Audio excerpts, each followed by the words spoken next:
This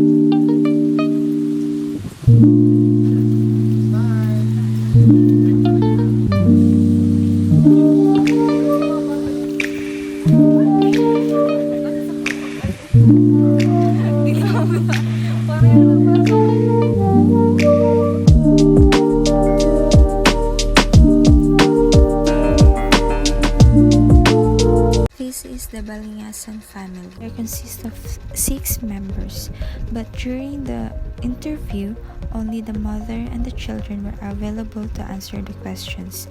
They have been living in their current house for 20 years.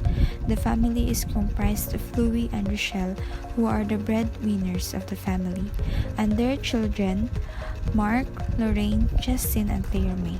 They live in a nuclear type of family structure, with all family members residing together. No conflicts were observed during the first and second level assessment of the family. The family members have clear communication with each other, expressing their wants and needs. There is a strong bond among the family members, and the children have respect for their parents. Both parents are wage earners for the family and manage the finances, allocating funds according to their respective needs. The mother takes an active role in problem solving and ensures that issues are resolved. Mr. and Mrs. Balingasan are the primary decision makers and gatekeepers, keeping important information within the family and filtering out harmful information. The family follows a matriarchal structure where major decisions are made by the parents without significant input from the other individuals. Socioeconomic and cultural characteristics. Ethnically, the Balingasan family identifies as Bisaya in ethnicity. The mother and father are both Roman Catholic, while all 4 children are Seventh-day Adventists. Neither parents has completed college education, with the mother being an undergraduate and the father having only an elementary education. The first and second children are in grade 6, and the third child is in 5th grade, and the youngest child is in 1st grade. Mr. and Mrs. Balingasan are the main source of income for the family, with Rochelle working as a housekeeper and Louis as a construction worker, earning an approximate maximum of 20,000 pesos per month. The family does not actively participate in community activities. Home and environment. Family are residing in Mabuhay Street, Puting Kahoy, Cavite City. They reside in their self-owned house, constructed using a combination of concrete and plywood. Their dwelling encompasses 3 rooms and is equipped with electricity to power electronic devices such as television, electric fan, and a refrigerator. They rely on tap water or nawasa from their faucet for drinking purposes. Meal preparation involves the use of a gas stove, and food storage is facilitated by a refrigerator. Garbage disposal entails segregating waste into sacks and subsequent burning. The family's toilet is a sealed septic tank located in a dedicated room solely for the Balingasan family's use. Drainage systems have proper covers. However, due to the less than optimal arrangement of their home, cleanliness may pose a challenge. The mixed construction materials make the house vulnerable to natural disasters like hurricanes, storms, and earthquakes.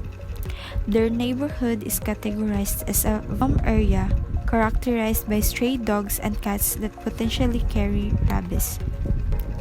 Within a short distance from the family's residence, the Barangay Health Center serves as a convenient healthcare facility. Communication among family members primarily takes place via cell phone and internet, and their preferred mode of transformation is commuting. The family's health status. Based on the family's body mass index, it was observed that the first and second daughters are underweight while the mother and second son have normal weight. However, the BMI of the first son and the father were not obtained. The mother mentioned that the father and second daughter have asthma and the mother herself has a cyst on her fingers. Family values and health practices. The Balingasan family is supportive of each other, although they tend to keep family problems to themselves. They have a close bond with one another, as most of the family members are Seventh-day Adventists. They promote a healthy lifestyle, except for the occasional drinking habit of the father. Overall, the family has a strong foundation with no conflicts among the members. They openly express affections, emotions, and opinions toward each other without holding back. These are the identified problems of the Balingasan family. First is asthma. As Mrs. Balingasan verbalized, simula nung bata pa siya, may asthma na siya. Pero yung papa niya, matagal na rin may asthma. Pag inaatake si baby, alam naman namin ano yung mga dapat gawin kahit wala kaming nebulizer. These are the objective data we gathered within this problem. First, inherit from the father, which is Mr. Balingasan.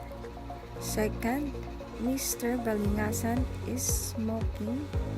Third, the family has a poor environment. Next is cyst, subjective gathered data from Mrs. Balingasan. May bukol ako sa kamay. Nung pag-check ng doktor, sabi cyst raw ito. Kailangan ko magtrabaho kaya wala akong magawa kundi gamitin ang aking mga kamay kahit pagod na ako. Objective data. There is a sac-like packet of tissue that forms on Rochelle's finger at her right hand. The next identified problem is malnutrition that aligns with underweight. The subjective data is, kadalasan, ang kinakain namin sa umaga ay itlog lang. Tapos, ang aming pangtanghalian at hapunan ay kanin. Yun lang kasi yung kaya sa budget namin. And the objective data is, Lyra May's BMI is 16.64 and Lorraine's BMI is 17.10. The fourth identified problem is poor sanitation. There's no subjective data, but the objective data is their house are in slumpy area and they have unclean environment. As we computed the weight of each problem, we come up with the ranking of first priority, the poor sanitation, which scores with 5.5. Second priority is the asthma, which score is 5. Third priority problem is malnutrition that scores with 3 and 2/3. And the last priority problem is the cyst, which scores with 3 and 1/3.